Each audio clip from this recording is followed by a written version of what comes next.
नमस्कार दर्शकों, बहुत बहुत स्वागत है आप सभी का हमारे विशेष कार्यक्रम दिशा धाम में और मैं हूं आपके साथ निशा।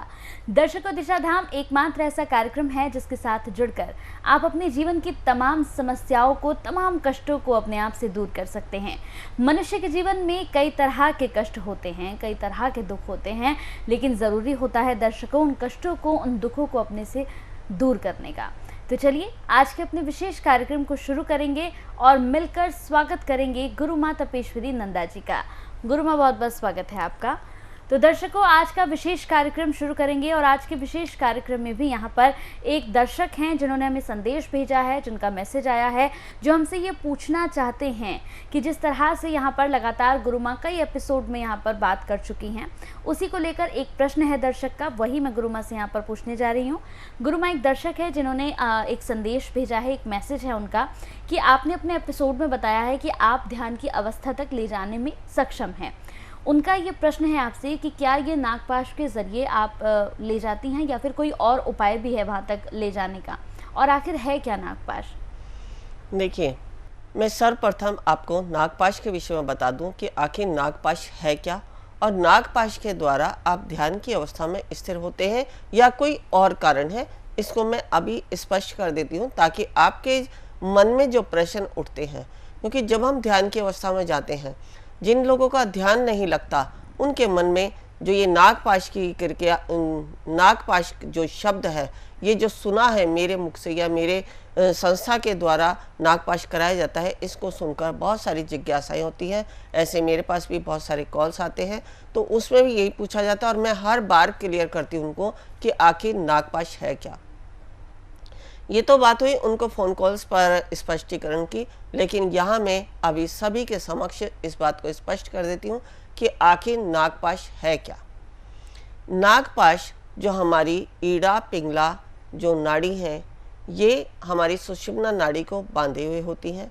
जो हमारी प्राण शक्ति है, जो हमारी प्राण ऊर्जा है, जिसको हम कुंडलिनी शक्ति कहते हैं, इसको खोलने का एक मार्ग है। जैसे अगर हमारी ये जो शक्तियां हैं बंधी होती हैं, तो हम चाहे कितनी भी साधनाएं कर लें, कितने भी मंत्र जप लें, कुछ भी कर लें, हमें वो फल नहीं प्राप्त होता या वो सिद्धियां नहीं मिलती जिनको हम पाना चाहते हैं। प्रत्येक व्यक्ति जन्म से ही शक्तियों से परिपूर्ण होता है, उसके अंदर जन्म से ही शक्तियाँ होती हैं। 9 ग्रहों की ऊर्जा उसके सहस्त्रार पर पड़ती है और उसकी योग्यता, उसके कर्म जो पिछले जन्म में किए हैं, उसके संस्कार के अनुसार इस जन्म में उसे उसके कर्मों के अनुसार फलों की प्राप्ति होती है। चाहे वह आध्यात्मिक कर्म है, चाहे उसके सांसारिक कर्म है, ऐहिक सुखों को भोगने के कर्म है। अब हम बात करते हैं कि अपनी शक्तियों को खोलने की, क्योंकि यहाँ बात हो रही है ध्यान की। ध्यान अगर आप करते हैं तो ध्यान की भी बहुत सारी प्रक्रियाएं होती हैं, जिनका यहाँ स्पष्टीकरण हम नहीं कर पाएंगे। 21 प्रकार के ध्यान होते हैं और इन ध्यान के द्वारा हमारी 5 प्रकार की समाधियाँ लगती हैं। उन समाधियों के द्वारा हम कैसे कुंडलिनी जागरण की अवस्था तक पहुँचते हैं, इसके लिए आपको हमारे दिशा धाम में आकर ही इसका ज्ञान प्राप्त करना होगा। अब रही नागपाश की बात, तो नागपाश जैसे आपने देखा होगा कि जब राम और रावण का युद्ध हो रहा था, तो मेघनाथ ने हनुमान जी के ऊपर नागपाश छोड़ा और उनकी समस्त शक्तियां बंद गईं। सारी शक्तियां होने के बाद, अष्ट सिद्धि नवनिधि के दाता होने के बावजूद भी हनुमान जी अपनी शक्तियों का उपयोग नहीं कर पा रहे थे। उसी प्रकार जैसे ही हम जन्म से ही अपनी शक्तियों से परिपूर्ण होते हैं, लेकिन हमें नहीं मालूम कि हमारी क्या शक्ति है और उनका उपयोग हमें कैसे करना है, या उन बंधी हुई शक्तियों के कारण हम अपनी शक्तियों का प्रयोग नहीं कर पाते। तो ये भी एक प्रकार की दीक्षा होती है, जिसको हम नागपाश दीक्षा कहते हैं। इस दीक्षा के द्वारा आपकी जो बंधी हुई शक्तियाँ होती हैं, वह गुरु के द्वारा खोलने का उपाय आपको बताया जाता है और एक ऐसी ऊर्जा आपकी कुंडलिनी शक्ति पर स्थापित कर दी जाती है, जिसको आप जब भी आप कोई ध्यान करते हैं, साधना करते हैं, यहाँ तक कि किसी के लिए हीलिंग भी कर रहे हैं, तो भी आपकी अगर नागपाश को आपको खोलने की प्रक्रिया आती है, तो आपकी ऊर्जा जो आपके शरीर से बाहर की तरफ जिसकी तरंगें आ रही हैं, जिसकी ऊर्जा आपके हाथों के स्पर्श से आती है, आपकी वाणी से आती है, आपकी दृष्टि से आती है, वो पूर्ण रूप से कार्य करती है। जैसे आप अगर किसी को हील कर रहे हैं, बहुत सारे लोग कहते हैं कि हम हील तो करते हैं लेकिन ना तो हमें महसूस होता कि हमारी ऊर्जा उस व्यक्ति के शरीर में जारी है, या ना ही उस व्यक्ति को फील होता कि हमारी ऊर्जा उसको महसूस हो रही है या नहीं। तो ऐसा कारण क्यों होता है? इसमें कारण यही होता है कि कुछ लोगों की शक्ति बहुत ज़्यादा बंधी होती है, और जिन्होंने अच्छे गुरु के द्वारा दीक्षा ले ली है या उन्होंने इस प्रक्रिया को समझ लिया है, वो आसानी से जो है दूसरों को अपनी ऊर्जा से, जो अपनी ऊर्जा जो अपने डिवाइन से एकत्रित की है, चाहे अपने मंत्रों के द्वारा की या गुरु की दीक्षा के द्वारा की या कोई भी प्रक्रिया के द्वारा, हीलिंग प्रोसेस के द्वारा गेन की। अगर मैं बात करती हूँ हीलिंग प्रोसेस की, तो लामा फेरा के द्वारा भी आप अपनी कुंडलनी शक्ति की, यानी अपने सातों चक्रों की, या हमारे शरीर में जो ईड़ा पिंगला सुषुम्ना नाड़ी है, उनकी शक्तियों को भी जागृत कर सकते हैं। तो यहाँ हमने बात कर रहे थे नागपाश की। तो जब भी आप हीलिंग कर रहे हैं, साधना करते हैं, ध्यान करते हैं, या कोई भी ऐसी सिद्धि करते हैं जहाँ हमें कुछ भी करते करते भी प्राप्ति नहीं हो रही है, उसके लिए हमें करना क्या है? जब भी हम ध्यान के लिए आसन पर बैठते हैं तो इस नागपाश की प्रक्रिया को करना है। अब नागपाश की क्रिया में आपको सुख आसन में बैठना होता है, हाथों की कुछ मुद्राएं होती है, इसमें 2 मंत्र जपे जाते हैं जिनको 7-7 बार जपा जाता है, और गुरु के द्वारा जो हमने ऊर्जा ली है या गुरु हमें जो मार्ग बता रहे हैं उस मार्ग का अनुसरण करते हैं तो हमारा नागपाश खुल जाता है। ये हमें जब तक काम करता है जब तक हम उस आसन पर बैठे हैं। हमने जब ये नागपाश खोलने की प्रक्रिया की, उसके बाद ध्यान में बैठ गए, तो आपको एक अलग ही अनुभूति होगी। जो लोग ये कहते हैं कि हम ध्यान की अवस्था में बैठ ही नहीं पाते, थोड़ा समय बैठते हैं लेकिन ध्यान नहीं लगता, तो वो लोग बहुत घंटे, कई घंटे जो है इस अवस्था में बैठ जाते हैं, जो कि ये कहते हैं कि मैं 15 मिनट भी ध्यान नहीं कर पाता। अगर हम मंत्रों की बात करते हैं तो जिस प्रकार मैं मंत्रों को सिद्ध करवाती हूँ, उसमें जो है व्यक्ति के जो मंत्रों की संख्या है उसमें लंग्स की कैपेसिटी के अनुसार कैलकुलेट करके मैं उस व्यक्ति को बताती हूँ कि आपके मंत्रों की संख्या इतनी है। जब उन मंत्रों को जपने बैठते हैं, अगर वह नाग पाश के द्वारा अपनी एनर्जी को खोल लेते हैं और वो मंत्र सिद्ध करने बैठते हैं, तो उस मंत्र में उनको अलौकिक शक्ति की अनुभूति होती है, और वही मंत्र थोड़े से मंत्रों में ही सिद्ध हो जाता है। और जैसे ही वह व्यक्ति उस आसन से उठता है तो ऑटो सिस्टम से वो नागपाश अपने आप लॉक हो जाता है, यानी आपकी शक्तियाँ बंद हो जाती हैं। यहाँ बंद क्यों होती है, इसके पीछे भी कारण है। यदि आपकी शक्तियाँ वो बंद नहीं होंगी तो आप हर समय उसी चेतना में रहेंगे, और उसी चेतना में रहना आपके सांसारिक सुख या ऐहिक सुखों के लिए आपको जो है सही नहीं रहता है, क्योंकि ज़्यादा नकारात्मक होना भी ठीक नहीं है और ज़्यादा सकारात्मक होना। दोनों को यदि हम बैलेंस करके चलते हैं तो एक ग्रस्त व्यक्ति का जीवन बहुत अच्छे से चलता है। हाँ, यदि आप ग्रस्त नहीं हैं, आप केवल आध्यात्मिकता में ही है, तो वहाँ ये संभव है कि आप जो है नागपाश से अपनी शक्तियों को परमानेंट खोल भी सकते हैं। लेकिन मैं जो ये ग्रस्त लोग आते हैं, जैसे अभी सभी ग्रस्ती हैं, सन्यासी तो ऐसा कोई भी नहीं है कि जो घर परिवार को छोड़कर एकांत में बैठकर जो है अध्यात्म के रास्ते पर चल रहा है। सभी गृहस्थी हैं, और गृहस्थ आश्रम से बढ़कर कोई भी आश्रम है ही नहीं। इसलिए कहा गया है गृहस्थ आश्रम को सबसे बड़ा आश्रम, क्योंकि हम गृहस्थ में रहते हैं।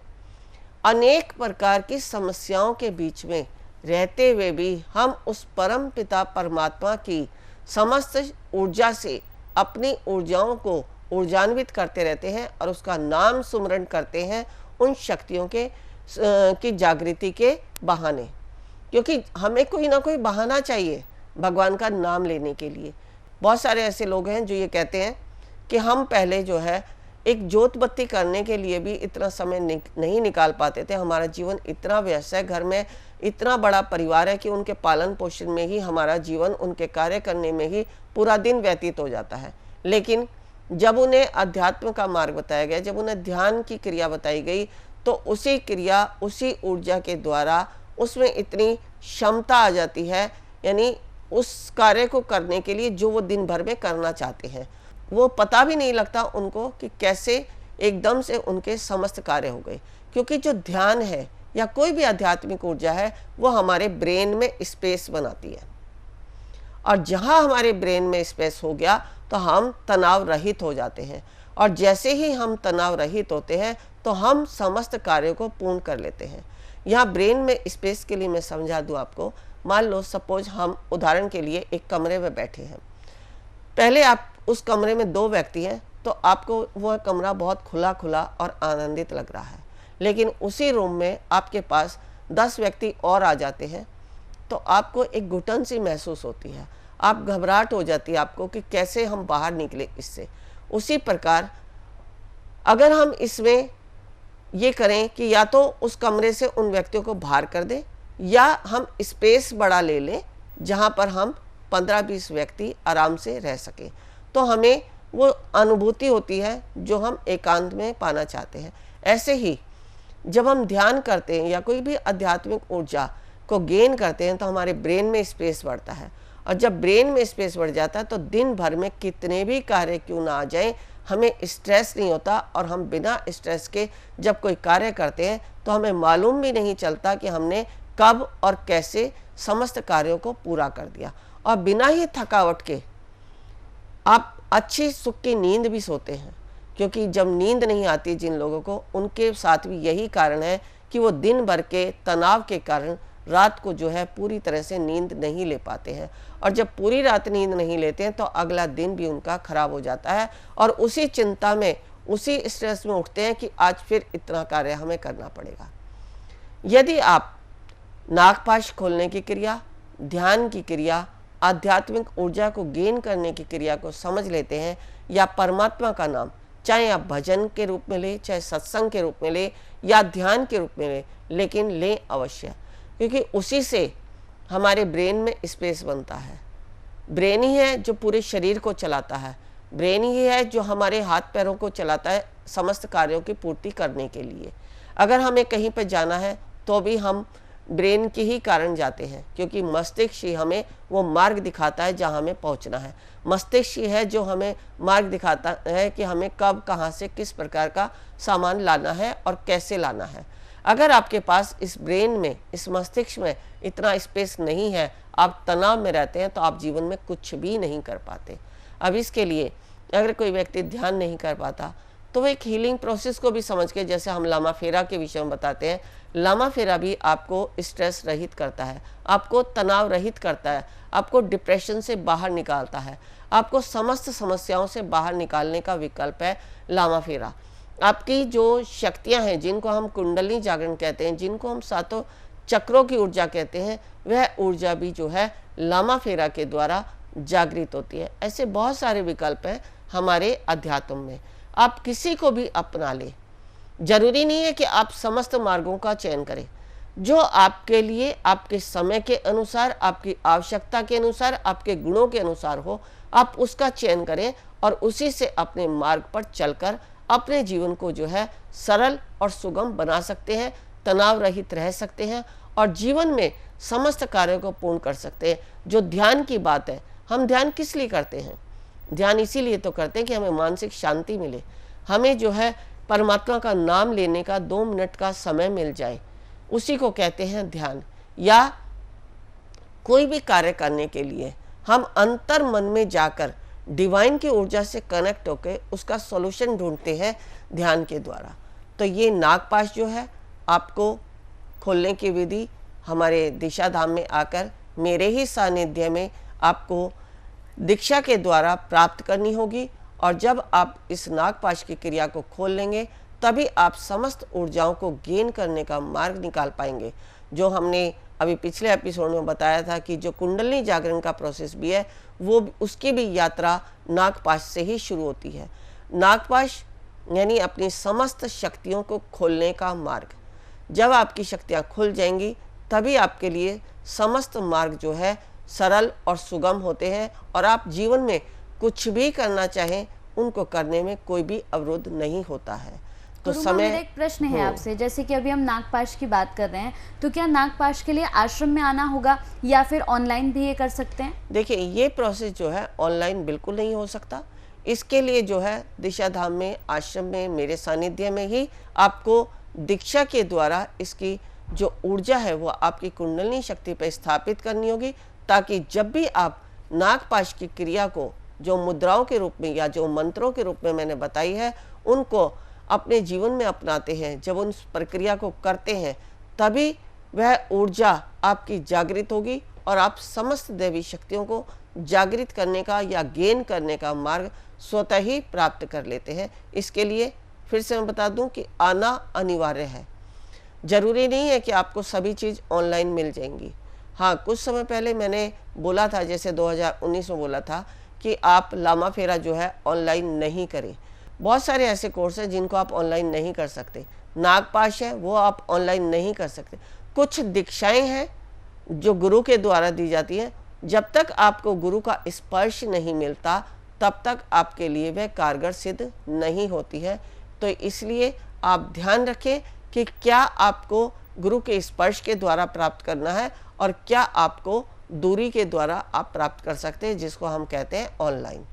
तो आप लामा फेरा की जो दीक्षा है वो आप ऑनलाइन ले सकते हैं, शाल्विक मंत्र रहस्य ऑनलाइन कर सकते हैं, लेकिन योग माया, सरोपा, इस तरह के जो कोर्स हैं, या 21 कोरल एस्टन की अगर मैं बात करूं, या कुछ ध्यान की प्रक्रियाएं हैं, या बहुत सारी ऐसी सिद्धियां हैं जिन्हें हम ऑनलाइन नहीं कर सकते, उनके लिए गुरु का सानिध्य होना, गुरु के सानिध्य में आकर उसकी ऊर्जा को ऊर्जान्वित करना बहुत ही आवश्यक है।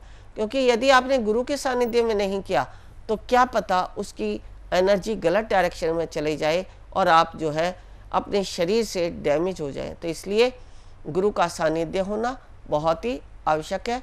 इसलिए ध्यान रहे, जो भी कोई ऐसी क्रिया करें वो गुरु के सानिध्य में ही करें।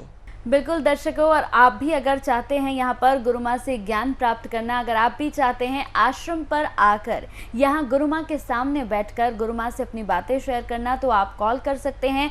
कॉल करने के साथ ही दर्शकों, अगर आपका कोई भी प्रश्न है, आप पूछना चाहते हैं, आप चाहते हैं कि आपका प्रश्न मैं कार्यक्रम में पूछूं, तो आप इस नंबर पर व्हाट्सएप भी कर सकते हैं। एक वेबसाइट भी हम लगातार यहाँ पर फ्लैश कर रहे हैं, अगर कोई और जानकारी भी आप पाना चाहते हैं तो आप वेबसाइट पर जाकर भी जानकारी हासिल कर सकते हैं। हमारे कार्यक्रम का एक ही उद्देश्य होता है दर्शकों कि गुरु माँ आपको यहाँ पर ज्ञान की बातें बता सके और आपके जीवन में बदलाव ला सके। तो चलिए, वक्त हो चला है आपसे विदा लेने का, लेकिन फिर भी पूरा प्रयास यहाँ पर गुरु माँ की ओर से यही होता है कि वो आपके जीवन में चाहे थोड़ा सा कर सके, लेकिन बदलाव जरूर कर सके। तो चलिए, वक्त हो चला है विदा लेने का। बहुत बहुत शुक्रिया गुरु माँ, आप जुड़ी, आपने बातचीत की, बेहद शुक्रिया आपका। नमस्कार। ऋषिकेश में जो हम शिविर कराने जा रहे हैं, हमारा उद्देश्य कुंडलिनी जागरण। कुंडलिनी जागरण के लिए आवश्यक है ओम को सिद्ध करना, नागपाश खोलना, विचारों से शून्य होना, समर्पण भाव आना, शरीर में बैठने की क्षमता होना, तभी आप प्राप्त कर सकते हैं कुंडलिनी शक्ति को। यदि आप भी चाहते हैं कुंडलिनी शक्ति को पाना तो अवश्य आए हमारे इस शिविर में। गुरु माँ तपेश्वरी जी बढ़ाए एक कदम अध्यात्म की ओर और पाएं स्वस्थ शरीर, संपन्नता व एकाग्रता। गुरु माँ के द्वारा 108 प्रकार की दीक्षाएं प्रदान की जाती हैं, जिन्हें लेकर आप अपने जीवन को सुखों से भर सकते हैं। आप गुरु माँ से ध्यान व उपचार पद्धतियां सीख सकते हैं, जैसे मुद्रा विज्ञान, साधना से सिद्धियों की ओर, तत्व ज्ञान, लामा फेरा, तनाव, डिप्रेशन, पागलपन, नजर दोष, टोने टोटके में अत्यंत प्रभावी, योग माया, रोगी को रोग मुक्त करना, हुंकार विद हलीम बौद्धिक, विकास एवं लक्ष्य प्राप्ति हेतु, टिंटी सर्कल, एकाग्रता बढ़ाने के लिए। हमारा पता है गुरु माँ Tapeshwari ji Ashram, Disha Dham, near Delhi Singhu border, pin code 131028।